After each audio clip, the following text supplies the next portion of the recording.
Welcome back, guys, again to another episode of Live With, brought to you by Species Nutrition. I'm Dave Palumbo, and today we're here with Larhannah Robinson, who is going to the Olympia. She won the figure division at the Tampa Pro this year, and she's got a great story to tell. She's also an awesome poser, and we're going to talk to her about that. First of all, congratulations on the big win and the Olympia qualification. Thank you so much. I'm so excited. I can't wait. Yeah, I mean, so excited. You have a good story because you kind of started out and you worked your way up the ranks, and I like that because some people are just prodigies right from the beginning. It didn't. Right. You have that obviously a very good structure. I mean, you had someone at some point told you, hey, this is the sport you should put yourself into because. And who was that person? Well, honestly, I just got into fitness and I started looking, I just wanted to be healthier after I had my daughter. Right. And I just went to the gym and one of my friends was competing. So I just got into that. And then I hired a trainer who is now my husband. And I started That's a good pick. in 2017. It's a pretty good pick when you hire your trainer and he actually becomes your husband. That's right? That's called fate, Right. Now, were you an athlete in high school? I was not. Really? I only danced. Wow. Right. I only danced. You were a dancer, though. That's the same thing, though. You were athletic, in other words. Kind of, yes. What kind of dance did you do? Contemporary, jazz, some lyrical. It was drill team really in high school. And then in college, I took a couple classes like ballet just to learn a little bit more technique. Right. Did you know how to eat or anything? Did you know anything about that, or did you kind of eat whatever you wanted? I ate whatever I wanted. I had no clue about nutrition. I just, whenever I was hungry, I would eat anything at that. Oh, wow. I was on the thicker side, to be honest. Oh, really? So you didn't have like just a genetically gifted athletic body then? Wow. I've never had abs until I competed. That's amazing. I love it when people see their abs for the first time, like if they didn't have it. And I've worked with a lot of people that were severely overweight and they never thought they didn't even think they had abs. And then all of a sudden, like mysteriously, after 6 months of dieting, you get 100 pounds off them and they're like, I have abs. I can't believe it. Exactly. That's exactly what happened to me. Sorry, so you have a kid. How old were you when you had your daughter? I was 22. Yes. Okay. So 2013, I had her, and I just started going to the gym so that I could be healthier. Right. A couple of my friends from high school were into bodybuilding, so then I just got into bodybuilding, and it went from there. And where were you training at the time? What was the first gym you ever went to? To Planet Fitness. Wow. Actually. now they'd probably kick you out of there. Probably they don't want our type in there, anymore. Exactly. Yes. Exactly. And those are the only ones. Like whenever you're traveling to these shows that you can really go to. I know. It's ironic. So it sucks. It's ironic. So you go and start working out, and do you see your body changing pretty quickly when you're in the gym? Yeah, I do. And then I'm really an extremist. So if I want to do something, I'm gonna make it happen. So as soon as I started getting interested in it, that's whenever I was venturing out and looking for people to hire that knew about bodybuilding that could, lead me in the right direction. Right. Now, what I find interesting is that you're a dancer, so you like to perform, obviously, and yet you do figure, which is kind of a division that doesn't really require too much, performing in a sense, Right. Right. I'm surprised you weren't more attracted to like women's physique or something like that. Yeah, I mean, I just like heels, to be honest, and I just feel like my structure fits figure more. Okay. And I just like being in the heels too. Well, I've talked to a bunch of people. I think what was her name? Larissa Reich always told me. I was always trying to get her to do bodybuilding, and I think a lot of people did. And she's like, I want to wear heels. I like to wear heels. I love them. I know women that can't even walk in heels. You definitely know how to walk, that's for sure. And then if I moved up, I wouldn't make it. I can't breathe too well on stage for women's physique. Yeah. I wouldn't last. Well, you got the legs. A lot of times the figure girls don't have the legs to do women's physique, but you absolutely have the legs. You can definitely do it if you wanted to. Now, obviously, winning pro shows is going to tell you pretty much you're in the right area and the right category. Right. But in your kind of, I guess, quest to enter competitions, what was the first show that you remember doing, and what was how did you pick that particular show? So I started in bikini, honestly, and my first show was the Ronnie Coleman, and wow. I didn't place there. Yeah, and I was like, wow, why am I not? I'm like, I look good. I look like a bikini girl. Why would they not pick me? So then I moved forward, and I did the Dallas Europa. Okay. Like a month later, still doing bikini, and I got like 3rd place in novice. And after that, my coach, he saw my body was actually trimming down. You know, so you see the frame now. So now he was like, okay, you have a back for figure. So Right. I transitioned to figure after that. Yeah, no, you absolutely have a back that's conducive to figure. You can see, you know, some people just have a muscular look to them, like, and that's why I thought maybe you had an athletic background, but because you have a lot of muscle on your body, and that's just like a genetic. You probably didn't even know you had it because, like you said, you never were in shape, but that muscle's always been there. There's no doubt in my mind about that. Yeah. All right, so Crazy, yeah. in 2019, you win the overall in Dallas, the Europa show. You go to nationals a month later, and this is right after having your son, 6 months after, right? Yes. That's incredible. How the heck did you do that? It's really so. A lot of people it's about to thunderstorm over here. A lot of people, they don't put their own selves on their own schedule. Yeah. You know, life. Everything throws you at life. You can't predict what's going to happen, especially when you have children. Right. So just like you would whenever you have a doctor's appointment, you need to pencil in, okay, Larhannah is going to go to the gym at 2:30. Right, and you do not cancel that doctor's appointment, because if you do, you got to pay a co-fee, right? Yep. And I'm not paying a co-fee for that. So I'm going to the gym at 2:30. I'm going to figure it out. So what did you do with your son when you went to the gym? You brought him? Yes, he came with me. They had childcare there. Oh, so wow. he would come, or me and my husband would switch. So I gotcha. I would wait until the baby would go to sleep, and I would leave, and then he would stay, or vice versa. That's smart. Yeah, that's smart. Yeah, my kids are the worst kids. I talk to other parents, and you know, I have young kids too, and I'm like, my son, there's no way we could have left my kids in daycare, like below 2 years old. They won't go to anyone. I don't know if it's my fault and my wife's fault because we spoil them, or they just don't go to strangers. I have other friends. Their kids, they've been dropping them off since they're 6 months old, and they love being with other people, you know? Right. It's tough.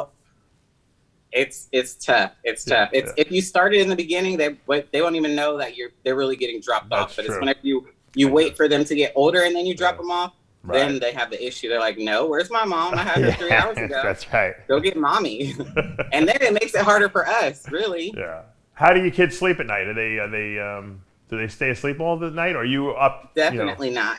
Yeah, my sleep sometimes gets broken because my son, he's 2 years old, and you know, he still has needs in the middle of the night. I still have to. He wears pull-ups in the middle of the night, so if I don't get up, then that means I'm gonna have to wash extra clothes tomorrow. So I make sure I prioritize. My wife could validate that too, and you know what? That really does screw up your recovery. It makes it harder to train.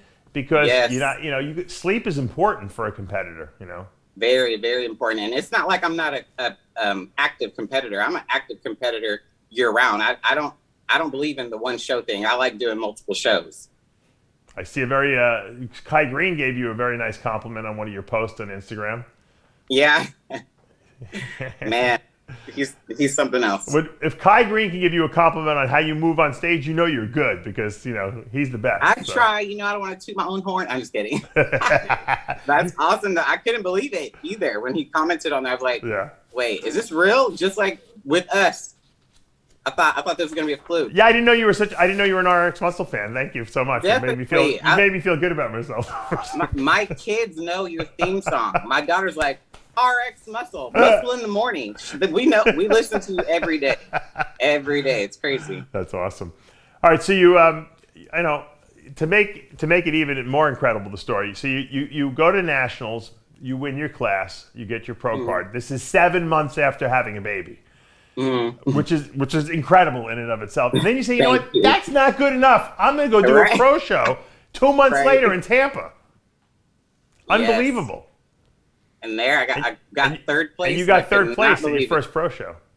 I could not believe it. I was in shock. Because then that validated me to let me know that where I was in that moment, in that body, that I could stand next to the pros. So to me, moving forward, I wanted to see, like, did they really mean to give me that placing? Or was it like, like that was just a good day for me. So from there, that's why I decided to do the Legion. in November in 2019. Yeah. And then there I got third place as well. Yeah. That's amazing. You know, that's an incredible run you had. What's kind of, interesting though about the story is the following year in 2020, you got on stage at the New York Pro, though you were sick. You didn't even you didn't place. I mean, was that pretty disheartening for you? How did you take that loss? I mean, I think you were 13th or something. That was traumatic for me because I pretty much rely on my back to give me first call outs. So when I don't get first call outs, I'm like, wait, what? Did they see my number? I'm like twisting and turning in the back to make sure they could see me. Look, pick me. So it was traumatic. Yeah. And moving forward, it's like you start questioning yourself as a competitor. Like, wait, am I in the right category? Like, should I switch? Right. Were you out of shape, or what do you think the deal was? Yeah, so I was holding water. I was very watery. I got sick the night before, and I couldn't hold anything. My body was just flushing everything out. No matter what I gave it, it wasn't responding. So when I got on stage, I was just watery and flat. Now, I am assuming you took the rest of the year off in 2020. 2020 was a tough year anyway because of all the COVID and everything like that. Come back in 2021 this year, obviously, fresh year, and then you placed 11th at the Orlando show. Yes. What happened there? Honestly, I don't know. I guess the conditioning was off. I felt that was a better body than I brought, in 2019 and 2020. Yeah. So, I just accepted the placing, and I told myself I was going to keep going because I knew I belonged there, and I wanted to stand next to the bigger name pros so that the judges could see me next to them and know that I belonged with them. Yeah. So I kept going. You went to Norfolk, you took second, you were fourth in Chicago, and then, of course, that first place in Tampa to qualify for the Figure Olympia. That had to be I mean, did you feel that was your best look in Tampa, or do you think that the judges finally accepted your physique as, hey, this girl's for real, we gotta put her where she deserves? Both. I think both. That was my best physique, and I think they finally said, okay, she's proved herself enough that she is all about this sport. This is her passion. She's going to keep going. This is who she is, and I think I brought the best body there that day, and I'm going to try to do it again at the Olympia. Yeah. Well, you know what? A lot of times, and this happens with a lot of people that have very gifted physiques. You always look good when you have a nice structure, even maybe when you're not 100%. But the judges are smart because they know what the potential of each competitor is, and when I watch shows, I see it too. You can see someone, hey, she's really going to be good, but she's not in the best shape right now that she can be. And they don't like to reward you when you're not in the best shape because then you'll never get better. So in a sense, by you placing poorly, it was probably the best thing that happened to you because then it made you say to yourself, hey, this is the big leagues. I better get my butt in gear, right? Exactly right. And that's kind of what I say. Like the first show really puts into perspective, like, if you're a bullshitter or not. Like, did you really give it your all, or could you have gone harder? Right. So that's what I felt happened to me. Like maybe I did like die out a little bit too early in my prep for Orlando. I could have pushed myself harder. I should have went harder, like on those last 5 minutes of fasted cardio. I should have did my stretches. Like, what if I would have put my alarm, or if I didn't hit the snooze button, I could have recovered longer, So all those things play back into your head, and then those are the things that make you want to keep going. Right. Because in order for you to keep going, you have to be mentally strong. Yeah. If you're not mentally strong, your body won't allow you to continue to go. Also, you have a lot of muscle in your body, so you can push your body harder. You're not going to worry about losing a pound of muscle because for you the conditioning aspect is way more important because that brings your structure in and your gifts are shown off much better, obviously, when you're in the best shape of your life. Right. So talk to me now. You and your husband run this posing, I guess you could say. Yes, armor posing. Armor posing. And I want to talk to you about, this is really what interests me the most about doing the interview, is that, you really work with athletes hands-on on how to find, and obviously being a dancer helped you with this whole thing, finding the right angles for them to stand at, how to present their body, and teach them technique. Because people, I'm a smart guy, but I don't pick up things. I can't watch someone do a dance and then mimic it. I need someone to break it down for me, because that's how my brain works. And a lot of people's brain works that way. And show me how to do it mechanistically, and then I can go and I can make it my own. But you do that. That's something that not a lot of people do. Right. So whenever I'm teaching somebody the art of posing, I'm always trying to make their waist look nearly invisible. So in order for me to do that, I have to put their body, as you know, everybody says that you want to look like an X frame, right? Meaning you have 2 huge points at the top, a small waist, and 2 huge points at the bottom. Right. I can just show you with show me. Absolutely. Let's see. We're going to learn something. I'm going to learn how to do some posing today. This is good. 1 second. I'll show a bikini pose. All right. And Larhannah is booked solid Monday through Sunday. She told me. So you guys, if you want to hire her, you better reach out early to her. All right, let's see what you're doing here.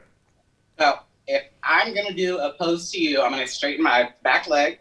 I'm gonna put my front leg in line with my back toe. And I'm gonna put it all up on its tippy toe. That way, it makes any girl, like short or tall, if the more their knee looks bent, it makes them look longer. Gotcha. So if I was doing short girl, I might have her foot move this way or whatever, just to make her illusions look better. Gotcha. And then there, I want them to see 2 huge points at the top.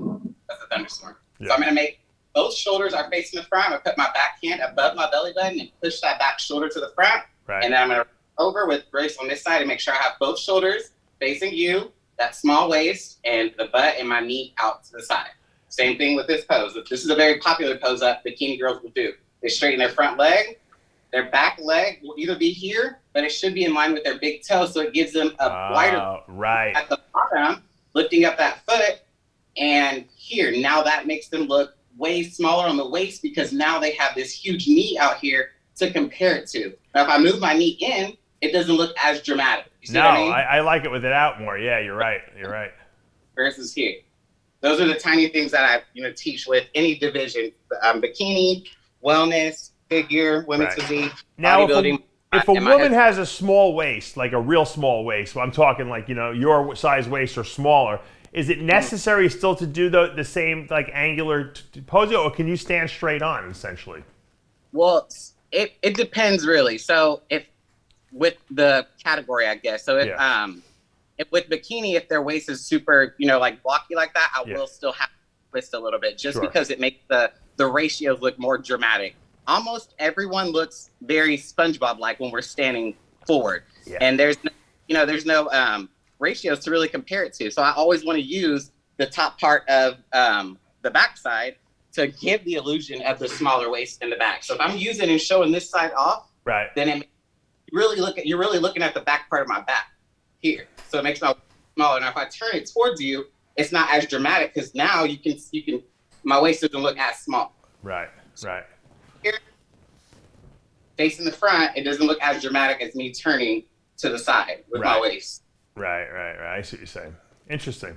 And I guess the same would be applicable to bodybuilding in a sense too. I mean, if there's certain angles you could probably hit. Do you work with bodybuilders and physique? My husband does. So my husband works with all the guys, and I do all the women. What about the women's physique girls? Do you work with those girls? Yes, I do. And with them, it's more just so like the transitions and the flow of their arms with how I'll put them in their mandatory poses, because it's the same. Their mandatories are the same as figure until they say front double bicep, back double bicep, all of that. And then whenever we do that, it'll just be something simple as it could be a crossover here and down, or I could do somebody down. It just depends upon how the competitor is and how much they bring their personality out to me for me to allow me to make them be graceful or like creative. Right. How do you teach people to do graceful transitions? What's the key? Like some of the mental cues that you need to keep in your head when you're moving from pose to pose. So it's really a mental barrier. A lot of people are shy and like stuck and timid in their own self, and they don't want to show, or they feel like they have to impress someone. Yes. So if I, myself, Larhannah, get on stage and pose as Larhannah, then I'm going to be shy. I'm going to be like, oh my God, my husband's in the stands. Dave Palumbo's over there with RXMuscle. I better not mess up. Right. But if I get on stage and I imagine myself as a performer that I admire, like Beyonce, and I get on stage and I'm like, oh, you know what? I'm going to give off this personality of Beyonce. I'm going to act like Beyonce. So that way, this Beyonce is right here blocking Larhannah from feeling timid and shy. So now I can bring out that Beyonce personality or whoever they want to be on stage. Right. Interesting. Now, I a lot of times tell the guys, this always worked well for me, is that think in slow motion when you're on stage, because everything is like sped up, it feels like. When you're on that stage, it's like things feel like they're going a million miles an hour, and it's almost like you have to slow it down a little bit. Is that something you tell people? Yeah. Definitely, yes, because they want to hurry up and get off stage. That's why. They're like, oh, let me hurry up and get pose. All right, yes, I'm done. No, the slower the better. Just talk yourself through it, get through the poses, breathe, smile, and it'll be perfect. Because even if you mess up, the judges won't know. You're only going to tell the judges you mess up with your facial. That's going to tell the judges you mess up. If you mess up with a smile, they'll never know. Only you and your posing coach know. I always tell people, don't look like you're having a miserable time up there. You want people to think you're actually having fun up there, whether you are or not. Right? Yes, exactly. You're entertaining the judges. You have to remember that. You're not the first person they're seeing, and you're not the last person they're going to see. If you get up there looking like a robot and not enjoying it, or looking elsewhere or looking up or looking down, they're going to automatically start judging you. I tell my clients, it's your job to make them not look down at that paper so they can call you out in first call-outs because they don't remember if you had a flaw or not. Entertain them. Yeah, you're right. No, it's a good point. Very good point. If people want to get in touch with you for posing, clinics and stuff like that, what's the best way to reach you? You can get on Instagram. My business page is Armor Fitness TX, and then my personal page is IFBB Pro _Larhannah. Okay, we'll put those up on the screen. And you got the Olympia coming up. Obviously, you're going to be going up against some of the biggest names in figure. I'm sure you got to be super excited. What celebrity are you going to make yourself on Olympia night? Probably Beyonce. Seriously, she's the best. She's classy and family oriented, and she's a good performer. That's right. So I'm gonna stick with her for now. All right. Well, Beyonce will be on that Olympia stage come October. Are you not doing the Arnold? Are you? No, unless they invite me. Oh, I don't. Do they even? I don't even know if they have figure there. No, they don't have. Figure they don't have figure, but I think they will next year. Yeah. Well, it's a weird year. Hopefully next year will be a little bit more normal, and we'll get some early shows on in the year. I'd love to see you up there on that Arnold Classic stage at some point. But me too.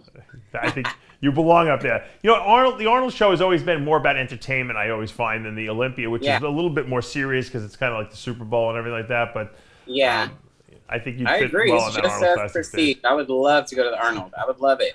Hey, well, congratulations on the kids. Congratulations on the pro card. Congratulations on the qualification for the Olympia. And thank you for joining me here today. Thank you for having me so much. It's been a pleasure. All right, guys. That's going to take us to the end of another episode of Live With. I'm Dave Palumbo for Larhannah Robinson. We'll see you next time. Bye.